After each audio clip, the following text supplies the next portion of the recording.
శ్రీమాత్రే నమః.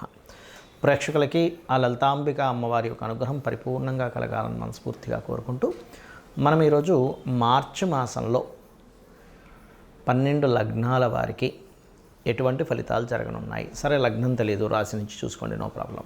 But first priority మాత్రం లగ్నానికే ఇవ్వండి.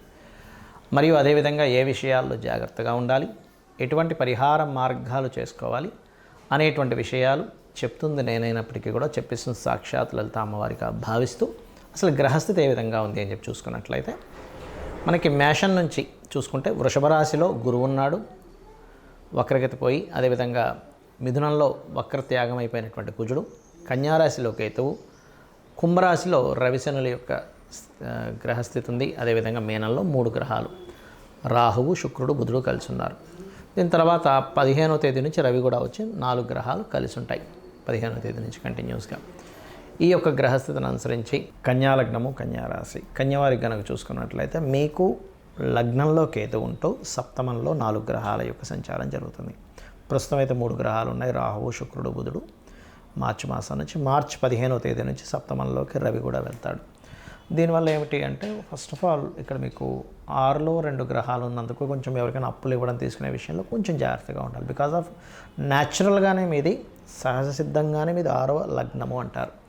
ఈ 6వ లగ్నం అయినటువంటి కన్యా లగ్నంలో కేతు సంచారం ఉన్నందుకు ఇది కాస్త ఆధ్యాత్మిక యోగాన్ని, వైరాగ్యాన్ని, విరక్తిని, తెలియని ఒక ఆధ్యాత్మికంగా తెలియని ఒక కొన్ని అనుభూతుల్ని మీకు అందిస్తుంది.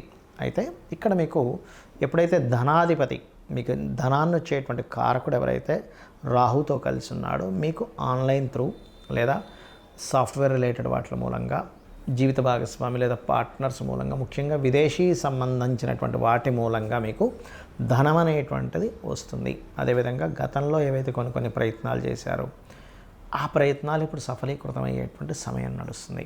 అదేవిధంగా బిజినెస్లో ఇంప్రూవ్మెంట్స్ అనేవి పెరుగుతాయి, అందులో ఎటువంటి సందేహం లేదు. రియల్ ఎస్టేట్ లేదా రైతులకి, అందులో ముఖ్యంగా పసుపు లేనట్లయితే కాజు, బాదం ఇట్లాంటివి పండించేటువంటి వారికి, ఇటువంటివి అమ్మేటువంటి వారికి, రియల్ ఎస్టేట్ రంగాల్లో ఉండేటువంటి వారికి ధనయోగం బలంగా చూపిస్తుంది. అదేవిధంగా ఇక్కడ వివాహ సంబంధాలు కూడా ముఖ్యంగా బంధువర్గంలో వారు, విదేశాల్లో సెటిల్ అయినటువంటి వారు, సాఫ్ట్వేర్ రంగాల్లో ఉండేటువంటి వారు, బ్యాంకింగ్ సెక్టార్స్లో ఉండేటువంటి వారు, మీకు గురుత్వ వాటిల్లో అంటే టీచింగ్ ట్రైనింగ్స్లో ఉండేటువంటి వారి సంబంధాలు, ముఖ్యంగా విదేశాల్లో ఉండే సంబంధాలు కుదిరేటువంటి యోగం ప్రస్తుతం నడుస్తుంది. అలాగే ఇక్కడ కొద్దిగా దశమస్థానంలో కుజుడు ఉన్నందుకు, ఈ దశమాధిపతి దశమస్థానంలో అష్టమాధిపతి ఉంటూ లగ్నాన్ని వీక్షిస్తూ లగ్నంలో కుజుడు కేతు ఉన్నందుకు కెరియర్ రిలేటెడ్ సంబంధించిన విషయంలో కొన్ని అగ్రెసివ్గా నిర్ణయాలు తీసుకుంటారు, స్ట్రెస్ అవుతూ ఉంటారు. ఈ టైంలో ఆ స్ట్రెస్ మీకు తగ్గాలి అంటే కాస్త ఆంజనేయ స్వామి లేదా సుబ్రహ్మణ్య స్వామి ఆలయాలకు వెళ్ళండి. నవగ్రహాల్లో కుజకేతు గ్రహాల దగ్గర దీపారాధన చేయండి. వ్యాపారాల్లో మాత్రం ఖచ్చితంగా మంచిది లాభయోగమే నడుస్తుంది. మీకు ఏమీ ఇబ్బంది పడకుండా ధైర్యంగా కొన్ని స్టెప్స్ తీసుకోండి, ఖచ్చితంగా మీకు అది ఫలిస్తుంది. మరియు ఇదే విధంగా మీరు చేయవలసినటువంటి కార్యక్రమాల్లో ముఖ్యంగా రెగ్యులర్గా మీరు కాస్త ఈ శని రవులు కలిసి ఉన్నారు కాబట్టి శని రవి గ్రహాల దగ్గర దీపారాధన చేస్తూ చండీ పారాయణం వినడం కానీ, సూర్య నమస్కారాలు చేసుకోవడం కానీ చేయండి. అనే విధాలు మీకు బాగుంటుంది. ఈ మార్చి మాస ఫలితాలు అయిపోయిన తర్వాత మనకి నూతన సంవత్సరం రాబోతుంది, విశ్వవసు నామ సంవత్సరం. ఇప్పటి నుంచే చెప్తున్నాను, అసలు విశ్వవసు నామ సంవత్సరంలో అయినా మీరు కంప్లీట్గా సక్సెస్ అవ్వాలంటే ఎటువంటి జాగ్రత్తలు తీసుకుంటే ఎవరైనా సరే, అంటే ఏ లగ్నంలో పుట్టినా, ఎటువంటి నక్షత్రంలో పుట్టినా, ఎటువంటి గ్రహస్థితులు ఎలా ఉన్నా సరే, ఇప్పుడు నేను చెప్పబోయేది మీకు ఫైనాన్షియల్గా, పేరు ప్రఖ్యాతుల పరంగా మీరు అనుకున్నటువంటి సంకల్పం ఏదైనా, మీ డిజైర్ ఏదన్నా సరే నెరవేరడానికి ఇప్పుడు నేను మీకు ఒక ఆస్ట్రాలజీలో ఉండేటువంటి ఒక సీక్రెట్ చెప్తున్నాను. అది కనుక పాటించగలిగితే అద్భుతంగా మీరు చేరుకోగలుగుతారు. ఒకటే గుర్తుపెట్టుకోండి, మనము ఎందుకు ఇంత ఇబ్బందులు పడుతున్నాము, ఆస్ట్రాలజీ మనకేం చెప్తుందంటే వెరీ క్లియర్లీ మనం ఇప్పుడున్నటువంటి ప్రజెంట్ కండిషన్లో ఉండే నిర్ణయం ఒకటి, రాంగ్ డెసిషన్స్. ఓకే, అంటే రాంగ్ టైంలో మనం ఏదో ఎక్స్పెక్ట్ చేస్తూ ఉంటాం. సిచ్యువేషన్స్ ఒక దగ్గర ఒక రకంగా ఉన్నప్పుడు ఇంకోటి మనం ఆలోచిస్తూ ఉంటాం. అదొకటి మెయిన్. అది దానికి ఏంటి కారణం అంటే పంచమ స్థానము అంటారు, 5th లార్డ్. అదేవిధంగా రెండవది ఏంటంటే పూర్వజన్మల్లో మనం చేసిన కర్మ మనల్ని వెంటాడుతూ ఉంటుంది. ఇక్కడ చాలామందికి సందేహం ఏంటంటే మరి పూర్వజన్మ కర్మలో అలా ఉన్నప్పుడు అది ఇంకా మారదా? మరి అలా ఉన్నప్పుడు అలాగే నడిచిపోవాలి కదా అనుకుంటూ ఉంటారు. కానీ ఇక్కడ భగవంతుడు మనకి రెండు ఇచ్చాడు విషయాలు. ఏమిటంటే, ఒకటి మనం పూర్వజంలో చేసినటువంటి కర్మ వల్ల మన జాతకం నడవడము, రెండవది మన ప్రయత్నం వల్ల కూడా కొంత ఆ స్కోప్ అనేటువంటిది, ఆ ఛాన్స్ అనేటువంటిది మనకి ఇచ్చాడు. దాన్ని ఫ్రీ వీల్ అంటారు. అంటే మనం ప్రయత్నం చేయడం వల్ల వచ్చే సక్సెస్. ప్రయత్న స్థానం అనేటువంటిది 3వ స్థానము, సక్సెస్ అనేటువంటిది 11th హౌస్.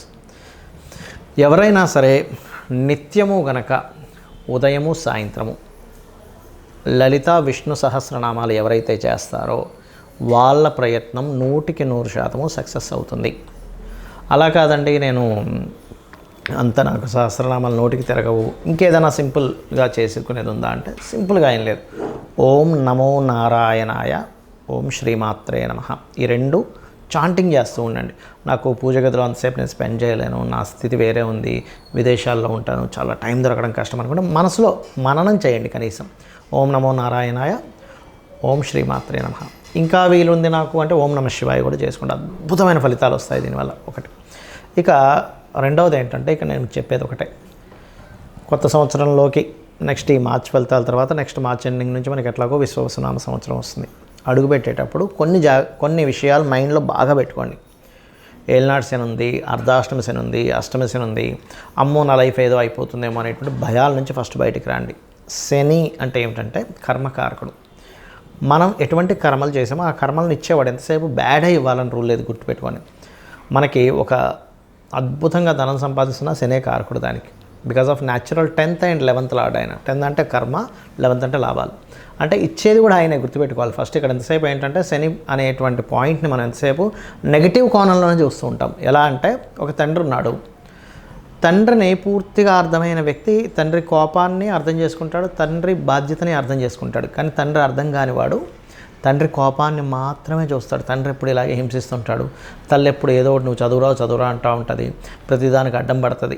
ఇది మాత్రమే చూస్తాం. కానీ తల్లి అంత బాధ్యతగా ఉదయాన్నే నిద్రలేచి మనకి ఫుడ్ అనేటువంటిది చూసుకుంటుంది, లేనట్లయితే మన అవసరాలు చూసుకుంటుంది, మనం ఎప్పుడేంటనేది అన్ని జాగ్రత్తగా రక్షించుకుంటుంది. తండ్రి కూడా మన కోసం పనిచేస్తున్నాడు అనేది మనం మర్చిపోతాం. ఎంతసేపు ఆయన కోపడుతున్నాడు, నేను ఖాళీగా కనిపిస్తే ఏదో ఒకటి అంటున్నాడు అనేది చూస్తాం. అలాగే శని విషయంలో కూడా ఇదే రాంగ్ జరుగుతుంది అందరికీ కూడా. ఏంటంటే శని అనగా నమ్మో వెళ్ళినాడు శని, ఏం చేయాలి గజగజ ఉనికిపోవడం. ఇది కాదు. శని అనేటువంటిది కర్మకారక ప్లానెట్. నువ్వే కర్మ చేశావు. ప్రతి జీవుడికి పూర్వజన్మలో చేసినటువంటి కర్మ వల్లే ఈ జీవితం వస్తుంది. ఇక్కడ మ్యాటర్ ఏంటంటే, అందరూ బాధపడడానికి కారణం మనం పాస్ట్ లైఫ్లో ఏం చేసాం, ఇక్కడ అసలు ఈ జన్మ ఎందుకు పుట్టామనే విషయం తెలియకపోవడమే మనం బాధపడుతూ ఉంటాం. నువ్వు ఒక డాక్టర్ అవ్వాలనుంది, నువ్వు కొంతమందికి డాక్టర్గా నువ్వు సేవ చేయాలనుంది, అప్పుడు నువ్వు డాక్టరే సేవ చేస్తుంటావు. లేదా ఒక ఇంజనీర్ అవ్వాలనుంది, లేకపోతే ఒక మంచి టిఫిన్ సెంటర్ పెట్టాలనుంది, లేనట్లయితే ఇంకోటి ఏదో అవ్వాలనుంది. మనం ఏం చేస్తున్నామంటే, అసలు ఏం అవ్వాలనుంది, ఎందుకు పుట్టామనే విషయం మర్చిపోయి ఆ పుట్టిన విషయాన్ని, అది జరుగుతున్న అంశాన్ని ఎంజాయ్ చేయడం మానేసి అది అవ్వలేకపోయాను, ఇది అయిపోయానని చెప్పి బాధపడుతూ ఉంటాం. కానీ నువ్వు పుట్టింది ఫలానాది అవ్వడానికి. ఒక ఆస్ట్రాలజర్గా ఎవరికైనా ఏదైనా ప్రాబ్లం ఉంటే వాళ్ళకి గైడ్ చేసి వాళ్ళ ప్రాబ్లమ్ని గ్రహపరంగా ఏం చేసుకోవాలనేది స్పష్టంగా వాళ్ళకి క్లియర్గా చెప్పడానికి ఒక ఆస్ట్రాలజర్ అవుతాడు. అదేవిధంగా ఒక డాక్టర్ ఆ రోగాన్ని నివారించడానికి ఒక డాక్టర్ అవుతాడు. ఒక ఇంజనీర్ చక్కటి బ్రిడ్జెస్ లేకపోతే ఇల్లు కట్టుకోవడానికి ఇంజనీర్ అవుతాడు. అంటే అది కర్మ. అయితే ఈ జన్మని మనం ఎంతసేపు ఈ యొక్క జన్మచక్రంలో తిరగడమే కాకుండా పర్టికులర్గా ప్రతి వ్యక్తి కూడా 3 విషయాలు ఖచ్చితంగా పాటించినట్లయితే ఈ జన్మచక్రం నుంచి కూడా బయటపడతాడు. ఏమిటది అంటే, నిత్యం లలిత సూర్య ఉపాసన చేయడము, పెద్దల్ని సేవించడము, ఇంట్లో పితృదేవతలను సేవించడము, ఏదైనా ఆలయాలకు వెళ్ళి సేవ చేయడం. ఇవి చేస్తూ గోసేవ కనుక చేయగలిగితే, ముఖ్యంగా మీకు ఎటువంటి శని దోషాలు ఉన్నా, లేనట్లయితే ఎటువంటి కాలసర్ప దోషాలు ఉన్నా, లేకపోతే మీ గ్రహస్థితిలో ఎంత దారుణమైన స్థితి ఉన్నా, అంటే కొంతమంది అంటుంటారు, ఏమండి నాకు అసలు రూపాయి పుట్టట్లేదు, చాలా ప్రాబ్లమాటిక్గా ఉన్నాను అని అనుకునే వారికి నేను చెప్పేది ఒకటే, ఏమిటంటే నిత్యము పూజ చేయండి. Daily morning evening. ఏమంటే మాకు అది సరిపోవట్లేదు, నిత్యం పూజ చేస్తున్నాను, ఒక యంత్రం పెట్టుకోండి చక్కగా. ఆ యంత్రాన్ని ఒక రాగిదాంతో చేస్తారు. ఆ యంత్రానికి ఏంటంటే జలావాసము, పుష్పవాసము, ధాన్యవాసం చేసి దానికి శక్తిని చేకూర్చి దానికి జపం చేసి ఇస్తారు. యాక్చువల్గా అది ఇస్తుంటారు. కొంతమంది అడిగినప్పుడు నేను కూడా ఏర్పాటు చేశాను. బట్ ఏంటంటే మీరు ఎక్కడైనా కూడా తీసుకోవచ్చు అది. అయితే ఇక్కడ ఏంటంటే దాన్ని కనుక చేయగలిగితే ఇంకొంచెం స్ట్రెంగ్త్ పెరుగుతుంది మీకు.